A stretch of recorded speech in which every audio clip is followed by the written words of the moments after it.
This week on HorseCenter, Matt, we're recapping a big weekend, starting off the second half of the season in New York and Kentucky, and a little celebration for Justify. What else, sir?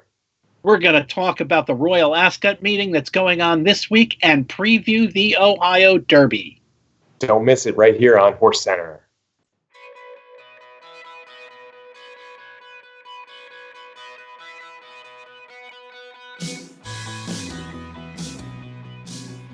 Welcome to another edition of HorseCenter, everyone. I am Brian Zipsy, and as always, I have the great pleasure of being joined by my co-host to the East Coast. That's Matt Schiffman. How are you today, Matt? I'm good, Brian. We're well into the summer, starting off the second season of American horse racing. That's right, Matt. The calendar says it's not quite half over, but here in the world of thoroughbred horse racing, we have started our second season, kind of the unofficial second season after the Belmont Stakes.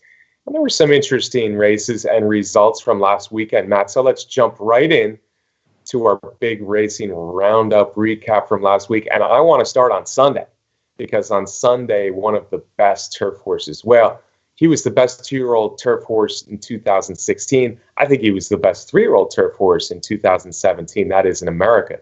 I speak of the Kitten's Joy Oscar Performance. Came back 7.5 months off, Matt, and he looked ready to roll at Belmont Park on Sunday. Yeah, Brian, that's the Brian Lynch trainee, and the hoofs were flying on the firm and fast outer turf course at Belmont Park. And Oscar Performance, again, as he's been doing throughout his career, starting off his racing year with a bang. He started it off with a bang, Matt. I wrote an article on Oscar Performance after the performance, because this was a track record, a course record that stood for 20 years. He tied the world record. And I sure made note of that in my article, but a lot of people wanted to tell me, well, the turf course was firm. Folks, whenever there's a track record or world record or tying a world record, it has a lot to do with the horse, but it also has a lot to do with the track. Yes, I know Belmont's been firm. Of course, it's been firm and fast. Otherwise, he wouldn't be running 131 1/5, Matt, for a mile over that Widener turf course. And there are plenty of opportunities, Brian, where that Belmont turf course is very firm and very fast. Certainly over those 20 years since Exclusive Quality had set that record 20 years ago, there are plenty of opportunities for very fast times. But Oscar Performance followed very fast fractions of 22 and change and 44 and 108, and went by those horses at the top of the stretch and drew off in a final time of 131.23. That's fast for a mile. That's fast for a mile. And yes, firm turf course, extremely firm turf course aided, but this is a serious racehorse, Matt. Let's not forget what he did at 2, winning his maiden by more than 10, romping in the Pilgrim, taking the Breeders' Cup Juvenile Turf very impressively out in California. Last year, he put together a nice 3-race winning streak. Yes, he did fail when he went out to California again for the Breeders' Cup last year at 1.5 miles. But I tell you what, he has some big wins at 10 furlongs, Matt. He can win on the lead. He can win off the lead, as he did on Sunday. Huge comeback race. 7-12 lifetime, 6 graded stakes wins. I had no second thoughts, no hesitation in rating him as America's best turf horse after this Sunday performance. Can't argue with that. And like we said, has had a marvelous career already. I just hope that he can sustain his top form a little bit further in the year this year, all the way up through the Breeders' Cup, so that he can finally get an Eclipse Award that he deserves. Yes, he deserves an Eclipse Award. Like I said, best 2-year-old turf horse, best 3-year-old turf horse in America the last 2 years. And Matt, his only bad race at the second half of last year, of course, was the Breeders' Cup Turf, where he ran into a lot of really good older horses, and he backed out of it a little bit. But I think he'll be only better at 4. Brian Lynch might be leaning more towards the mile route this year. I don't know. Like I said, the secretary at the Belmont Derby, he looked awfully good at 10 furlongs to me last year. Lots of options. Whichever way he goes, he's the real deal. And like I said, number one with a bullet as an American turf horse for me. I can't say the same thing about all the good winners I saw Saturday night at Churchill Downs, Matt. I'm not sure what to think after a little bit of an interesting night of racing. But let's start with the big one. The Grade 1 Stephen Foster was the headliner on Saturday night. And Matt, as us handicappers sometimes do, I got off Pavel just in time to see him run one of his big races. Yeah, Brian, and you have been, and to your credit, you have been a fan of Pavel's since he last won back in 2017 in that Smarty Jones at Parks, flashing a lot of potential, but the pieces just didn't come together. And then here he was in the Grade 1 Stephen Foster. It was a light Grade 1. And as I said in a preview that I wrote, I think that Pavel was facing maybe the softest field that he's run against. And he's been knocking heads in Grade 1s and doing decently, a bunch of fourths. But clearly, this was a spot where I felt like it was time for Pavel to produce. And finally, he did. Got the Grade 1, got a good Beyer speed figure, got a win and you're in spot into the Classic.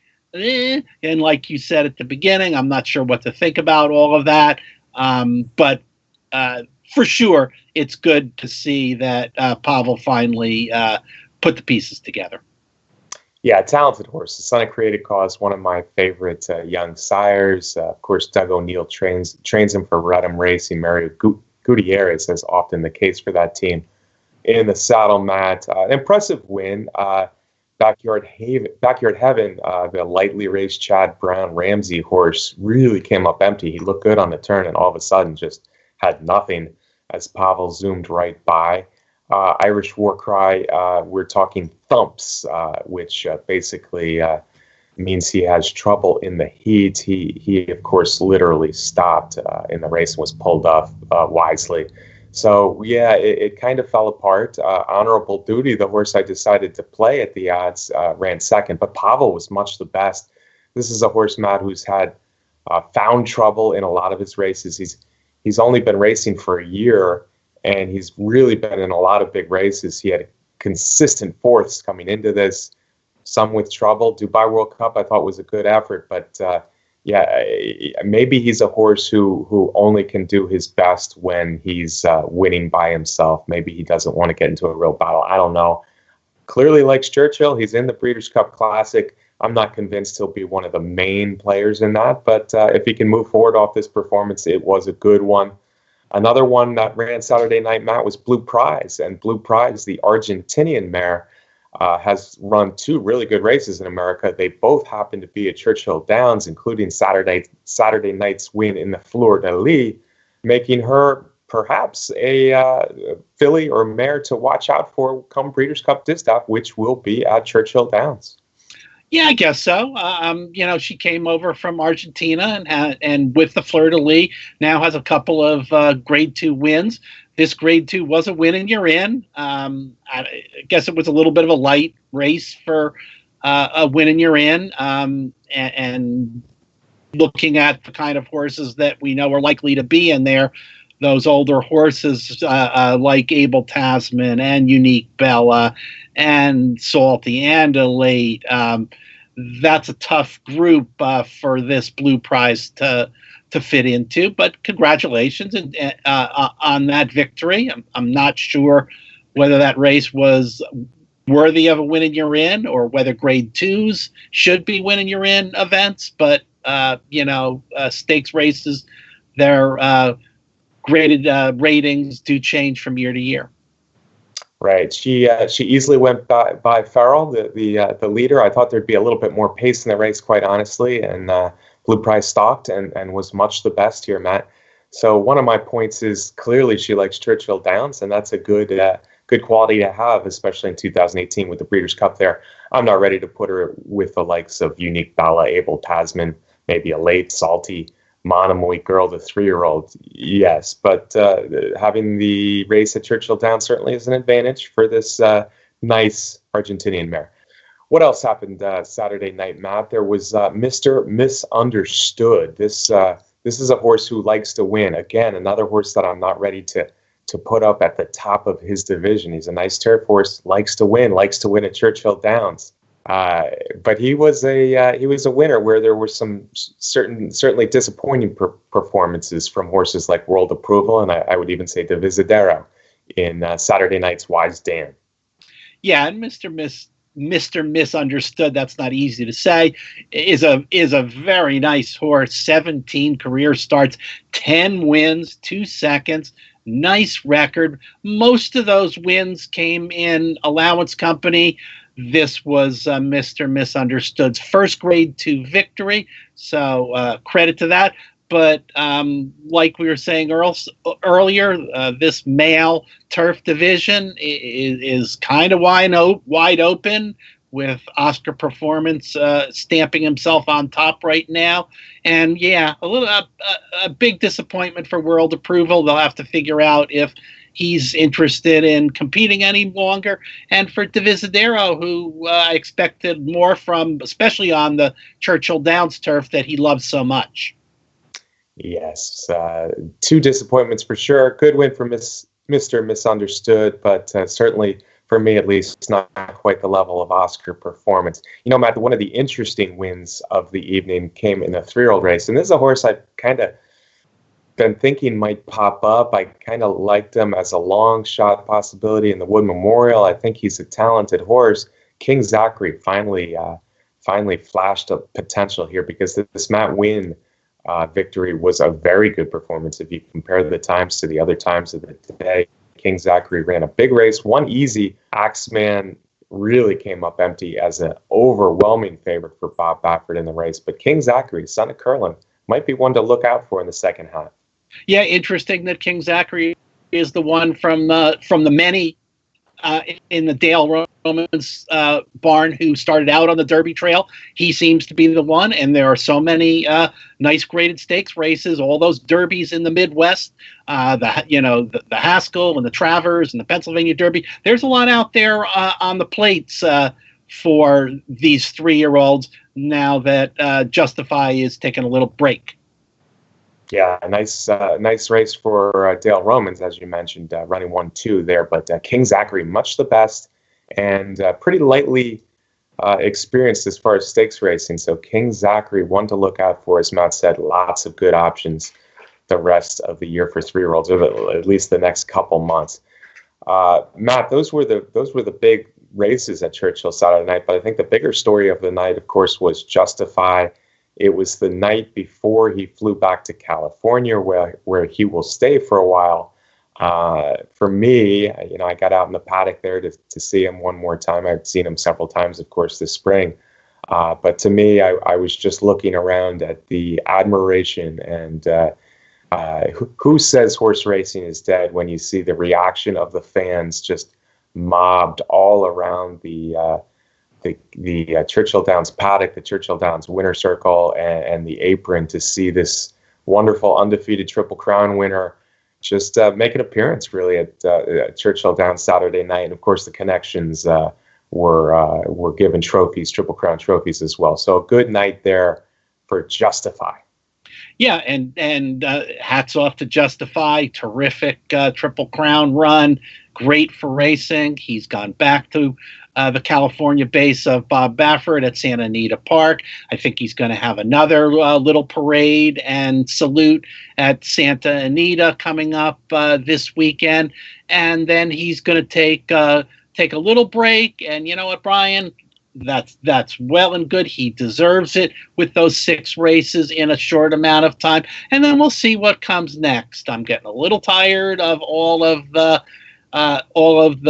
speculation. When's he going to run? What race is he going to run in? Is he going to run again? Hey, you know what? Let's just enjoy the fact that we have the 13th Triple Crown runner, and we'll hear from Windstar and Baffert and the connections about what he's going to do when the time is right. Whether that means he's not going to run again and he's going to go off the stud, or whether that means he's going to make a run at the Breeders' Cup Classic, we'll see. You're right, Matt, and we really should celebrate what this horse has accomplished. 6 races in such a short amount of time. Undefeated Triple Crown winner. If we're talking about his legacy or where he's remembered in history, yeah, we would like to see him run at least some more this year, but that's up to the ownership team. They have an undefeated Triple Crown winner, a well-bred undefeated Triple Crown winner. They're going to decide to do what's best for their interests and hopefully the horse as well. I assume they will do what's best for the horse as well. Yeah, there's been some talk this week about the Haskell, the Travers being on the plate, but on the other hand, it sure doesn't sound like those are anything but just possibilities at this point. So we'll wait and see. Big thing I think was celebration for the fans, and it was nice to be there to see it.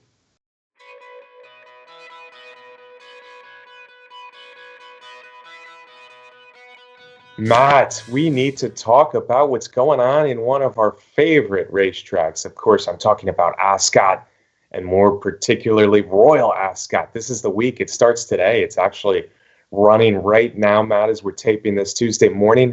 Royal Ascot. I was there last year. One of the best racetrack experiences of my life. You visited Ascot a little later in the summer. We both loved it. Let's talk a little Royal Ascot. It's such a terrific place, folks, and if you're a racing fan, you got to try and get over there at some point. But as Brian said, the royal meeting has started. The Queen has come to the track wearing bright yellow outfit, and as Brian said, the racing has started, and the Americans are well represented at Ascot with 4 different trainers, starting horses over the next 5 days. I think you're talking about the American contingent, Matt. And yeah, that's interesting for American fans. It kind of makes us a little bit more connected. This is great turf racing, folks. This is as good as turf racing gets. But having those good American horses go over, Wesley Ward has kind of led the charge in recent years, makes it only more of a connection for us, and that's nice. Let's start right away, Matt, with today's race, the Queen Anne, the Group 1 Queen Anne. Really good mile. We've seen the Queen Anne in recent years. It's led by a mare, Rhododendron. We're quite familiar with Rhododendron. She's been great in Europe, but she's done also well over here. She leads a loaded field. Ben Battle's in there. Who else? Lightning Spear. Lots of good horses in this race, Matt, but there's American interest as well. Yeah, Bill Mott's bringing Yoshida over, who debuted this year with a really big win and has shown promise throughout his career. Jose Ortiz has flown across the pond and will be riding Yoshida. Got a shot. The odds makers said that Yoshida would be around 14-1 in there. Yeah, it's a tough field. Maybe the deepest field of a bunch. There was several others that I didn't mention, but this is a good race. Yoshida, just on looks alone, is one of my favorite American horses, so we wish him well in today's Queen Anne. Tomorrow, Matt, the Prince of Wales is the best male turf horse in the world. I don't hesitate in calling Cracksman that. He's won 5 in a row. He had a tough time winning last time, getting up in the final jump, but he comes right back for trainer John Gosden. Enable is on the shelf right now, so he's got 2 superstar turf horses. The male's running here tomorrow in the Prince of Wales's, and he'll be tough to beat in that one. What other American horses do we need to look at as this week unfolds at Royal Ascot?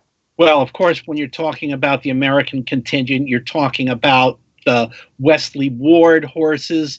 And Wesley Ward has already won at Ascot 9 times. And he's got 9 horses, coincidentally, entered. And we'll see how many of them get in and go. But he's got 9 horses entered this year. Of course, today, he's got the great speedster Lady Aurelia, who's going for her a remarkable 3rd win at Royal Ascot in the King's Stand. So we'll wish Lady Aurelia good luck.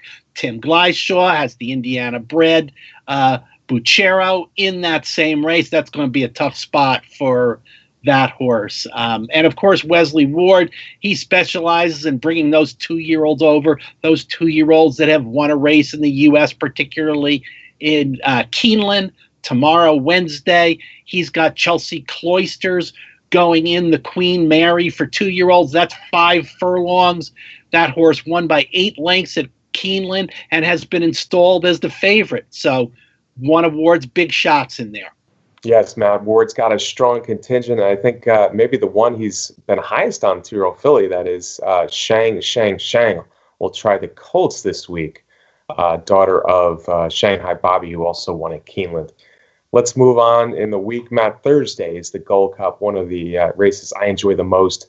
Long distance runner specialists. Order of St. George, of course, has been one of the top marathon runners in Europe the last few years. He'll look to do it again for trainer Aidan O'Brien, but plenty of competition in the Gold Cup with the likes of Stradivarius and Vizirabad coming back from his win in Dubai. So big race on Thursday. Friday, the Coronation.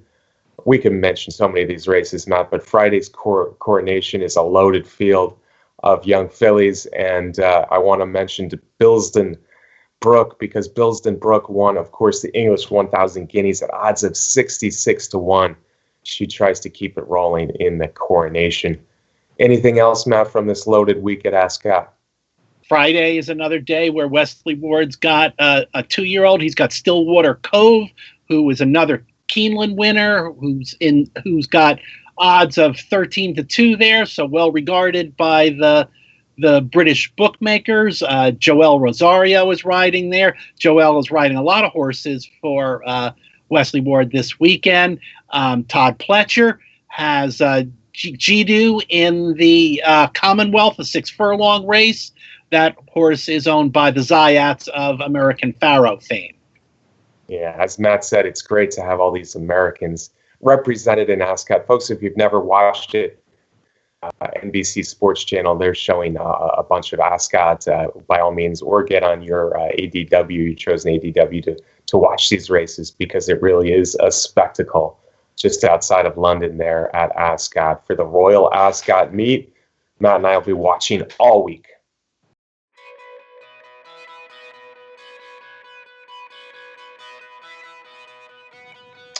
Matt, we go from Ascot, England, to another hotbed of racing. I'm talking, of course, about Thistledown outside of Cleveland, Ohio. An old friend of both of ours, Matt. It's actually the Ohio Derby, and if this year's Ohio Derby is anything like last year's Ohio Derby, this is a race that we'll want to tune into on Saturday. Yeah, Brian, because last year's Ohio Derby kind of turned out to be a little bit of a key race in the second half of the 3-year-old season, when IRAP and Gervin battled head-to-head down the stretch. Both of those horses came back to do really, really good things. IRAP winning the Indiana Derby and then contesting in the Travers and the Pennsylvania Derby. Gervin, of course, coming back and taking the Haskell. The third place finisher in that race, Untrapped, won the Oklahoma Derby. So it was quite a race last year, and there's a pretty good, darn good field assembled this year. 12 horses, a couple of them ran in the Kentucky Derby. Several others were features on the Derby Trail. Yeah, Matt, last year's Ohio Derby was one of the races of the year for me, because IRAP running down Gervin after a long battle was truly a great race. And I need to mention IRAP, because I truly think IRAP would have been one of the premier racehorses in America this year. Just a beautiful, beautiful son of Tiz Now. Of course, he was injured in that Pennsylvania Derby after running second in the Travers, and could not be saved. So IRAP is very much missed. And a horse I just thought the world of. So missing IRAP, but looking forward to this Ohio Derby. A field of 12, Matt. I was really looking with this full field to find some odds in here, but I just couldn't do it. I don't like the horses that are lower or lesser liked in here. I think it really comes down to the two favorites, and it looks like the two horses below them are the most likely to upset. For me, though, this race starts and ends with Flame Away. And Matt, I will say this. I saw the morning line where he was 5-2 favorite over Lone Sailor. And Lone Sailor ran a very good race in the Kentucky Derby, sneaky good race in the Kentucky Derby. He's only beaten a few lengths in the Preakness. He's got Irad Ortiz coming in. I would be surprised if Lone Sailor is not the favorite in this Ohio Derby.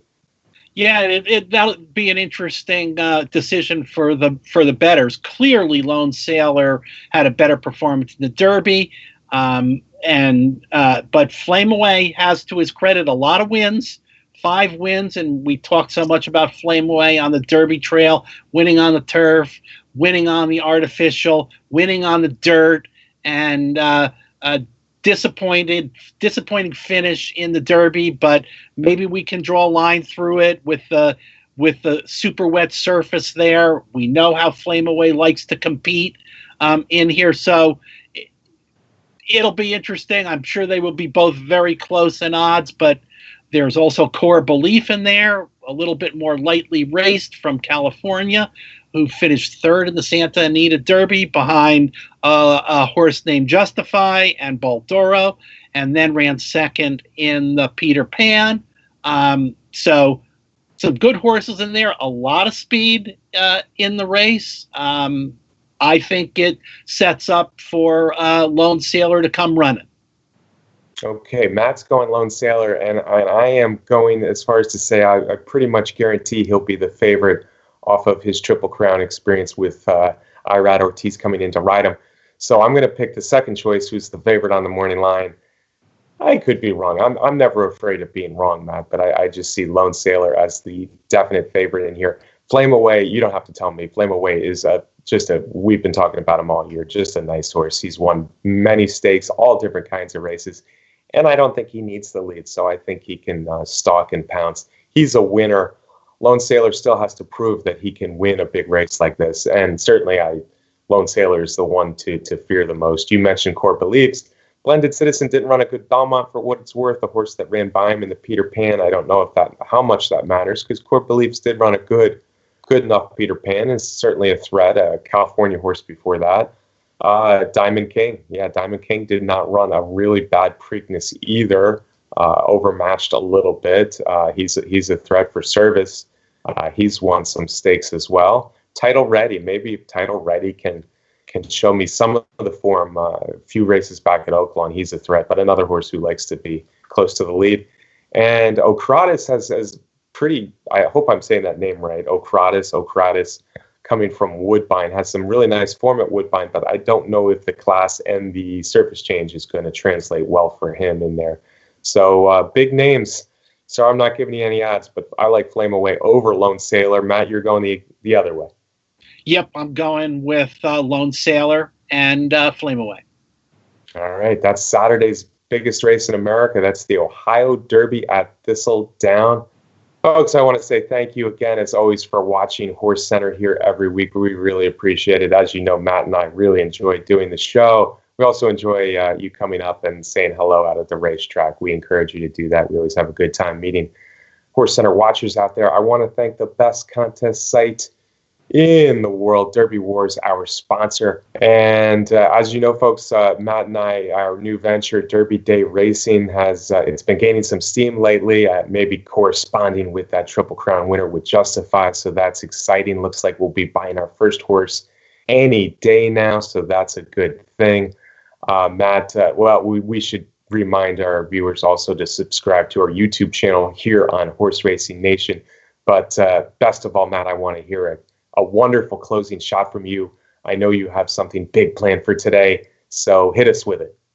And folks, just because we're getting ready to buy a horse, that still means the partnership is open, and you can buy in and get a piece of that horse and horses that we will get in the future. And as always, I want to thank our great producer, Brett Workman. Not just one horse, remember, Matt. It's all 3 horses that we buy in this partnership. You're a partner on Derby Day Racing. Brett Workman, thanks for all the hard work you do to make Matt and I look, well, as good as we could possibly look. So thank you to Brett. Thank you again, folks. We'll see you next week right here on HorseCenter.